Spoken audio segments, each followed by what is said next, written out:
Bar culture is different all over the world, but every nation seems to have its own version of the local watering hole. Here in the United States, bars are ubiquitous with nightlife and can range from seedy local dives to high-end cocktail lounges where power meetings take place. In the movies, bars are where fights happen, people hook up, and shady business goes down. But what is it really like to go to a bar all alone? Once more, we're turning this important scientific question to your favorite and our least, but slowly increasing in importance, writer, as we challenge him to go to 3 different bars all alone.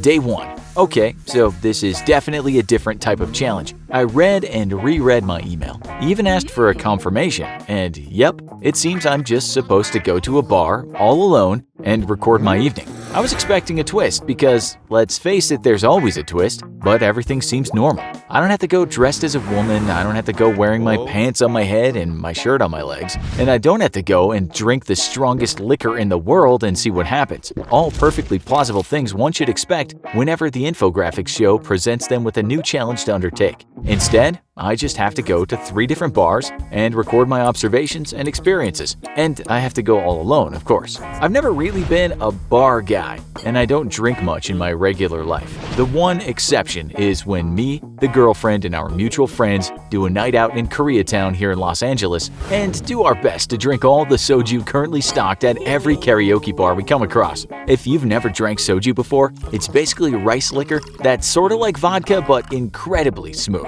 It's so smooth that it's easy to overdrink. So if you ever get invited to a Korean bar and are offered soju, drink it with caution. Trust me, I'm speaking from years of experience here. Anyways, this challenge will be interesting, I suppose, because I've never really gone to a bar alone, and I definitely didn't want to go when I was single looking to hook up. So, in a way, I don't really know what bar culture is all about. Guess it'll be a learning experience for both you, the dear audience, and me. The rules are simple. I have to be at each bar by 8 p.m. and stay until 2 a.m. when they close, because Los Angeles is a city of party poopers and bars close early here. 6 hours with all my drinks covered by the infographics show tab? I'm suspicious, but this sounds kind of easy. See you guys tomorrow morning. I'll be hitting up my first bar tonight and writing my notes in the AM. Bar number 1. So this first bar turned out to be kind of run-down local dive bar on the fringes of Los Angeles. The interior was pretty unremarkable except for the head of a giant boar stuffed and hung on the wall, which was kind of cool.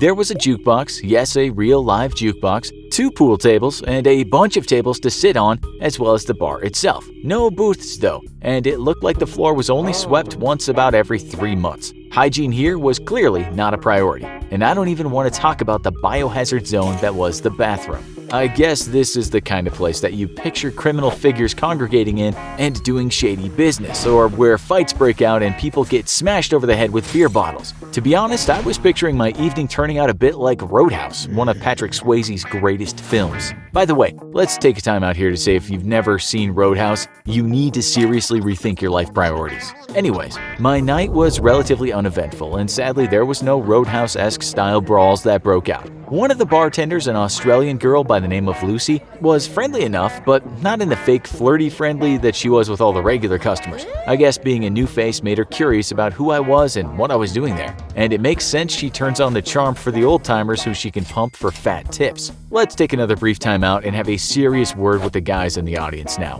Waitresses and bartenders get paid to be nice to you. Just thought you should know that, because judging by how many times guys try to hit on these girls, it's clear somebody's not getting clued in here. About the only notable occurrence of the night was a very old man whom, in retrospect, I'm guessing, was suffering from some mild and undiagnosed mental illness. He was very suspicious about who I was and what I was doing there and kept questioning me. I told him I was a writer working on a piece about bars in Los Angeles, and he kept eyeballing me the whole night like I was a secret CIA agent. Lucy told me he's a regular and he's always like that with new people. Everybody else, though, was pretty chill and mostly just kept to themselves or their small groups. People stayed a long time, though, nursing drinks and either sitting alone watching the TV, listening to music, or talking to a friend. Most of the crowd, save for Lucy and I, were older, and it was interesting to see that very few of them messed on their phones. People my age seemed to never get off their phones, and yet I hardly saw a single person texting or checking their phone for more than a minute or 2. Just a bunch of people living in the moment, though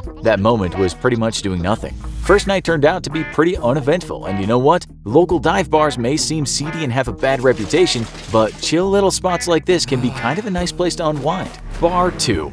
If night 1 was uneventful, that's only because life was saving the excitement for night 2. This second bar turned out to be an upscale, popular spot in downtown Los Angeles on top of one of the skyscrapers. The view was incredible, and so were the drink prices, so I'm glad that the infographics was picking up the tab. Though I'm not sure how they're going to react to my expense report. I'm not kidding when I say the drinks were expensive. This was in every way a complete opposite of the previous night's bar, and instead of looking worn down, old, and kind of, well, sad, this place was sleek, clean, and ultra-modern. To get to it, you first had to go through the lobby of the building and take an elevator up past a burly bouncer checking IDs. I noticed he was doing more than checking IDs though, he was checking people as well. I've seen this before. I hit up a few clubs with a girlfriend and our friends before, and these guys are supposed to make sure that a good ratio of men and women both fill the place up. Can't have too many men or too many women. A nice ratio is important to encourage people to keep coming back.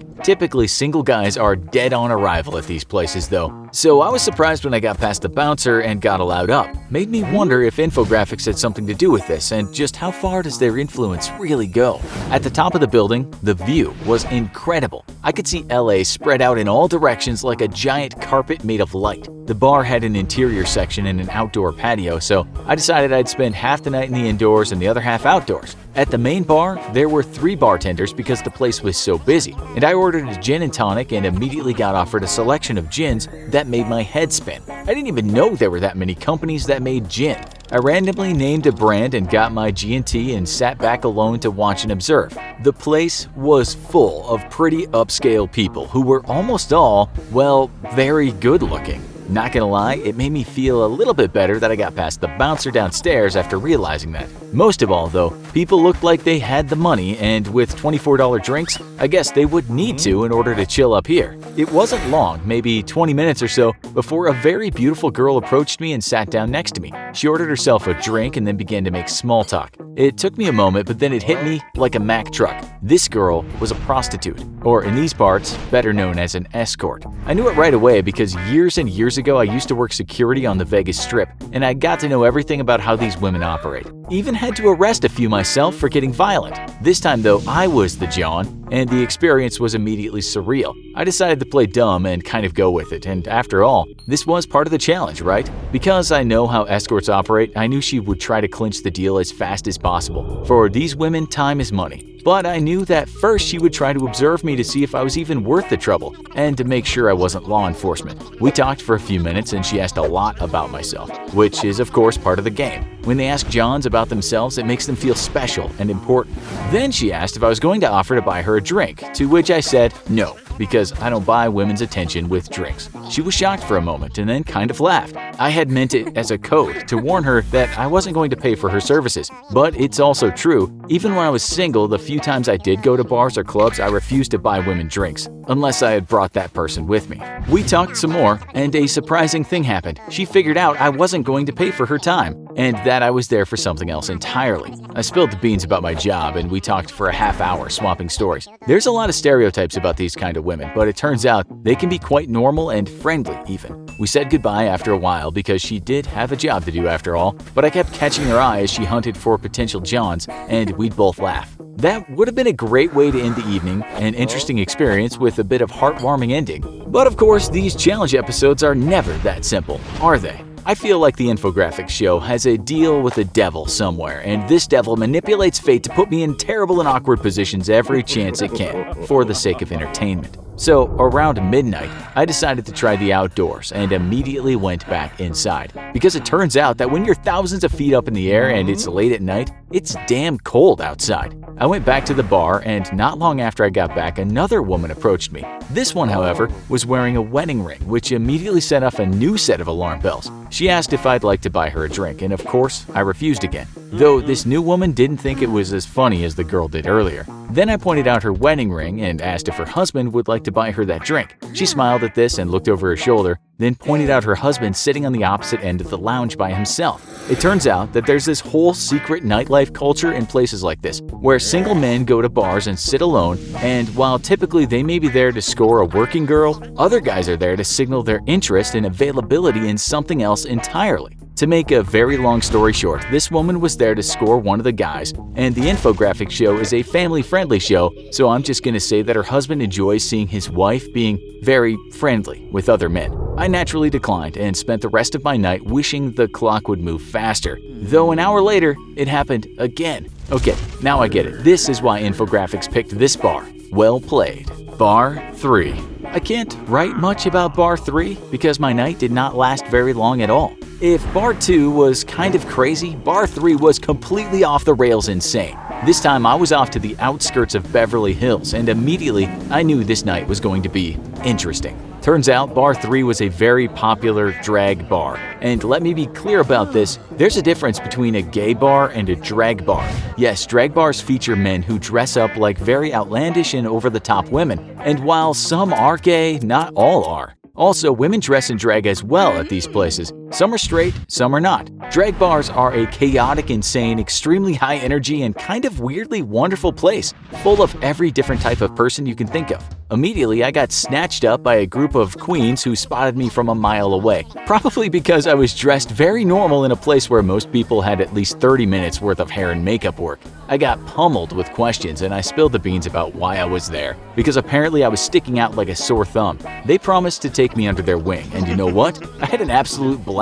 Bar 1 was kind of relaxing and low-key. Bar 2 was weird and kind of uncomfortable. But Bar 3, which was outlandish, insane, and completely over the top in every possible way, was the funnest night out I've had in years. The place featured a runway which encouraged anyone dressed up in drag to hop up and strut their stuff, and this in turn would lead to them challenging others to beat their strut, until the evening turned into a fashion show where all the clothes and makeup looked like Willy Wonka had thrown an LSD-themed party. I even got thrown up there myself despite being in normal clothes, which in this place pretty much made me the weirdo. And you know what? I strut my stuff and I had a blast. Then suddenly my night was over because the next thing I remember is being helped to the front door by two of my new drag queen friends who handed me over to my very bewildered girlfriend. I'm pretty sure I only bought one round of drinks because that whole night everybody kept buying everybody else drinks, and they did not stop. I think I drank enough lemon drops and jello shots to kill a small horse, because shortly after getting home I puked a rainbow into the bathtub. Let me tell you, if you think frat guys or soccer hooligans are hardcore drinkers, you're wrong. Because these queens will drink you under the table and still be sober enough to put on the most amazing impromptu fashion show you've ever seen. Also, I can't stress this enough, these were some of the nicest and most generous people I've ever hung out with. There it is, challenge complete. 3 bars and 3 nights, and I gotta tell you, I kinda had a blast with this one. I plan on going back to Bar 3 sometime because I honestly had a lot of fun. But I couldn't make it a regular thing, mostly because I don't want to die of alcohol poisoning. Got another amazing challenge for our guinea pig to explore? Let us know on the website, and as usual, if you enjoyed this video, check out one of our other crazy challenges. And don't forget to like, share, and subscribe for more great content.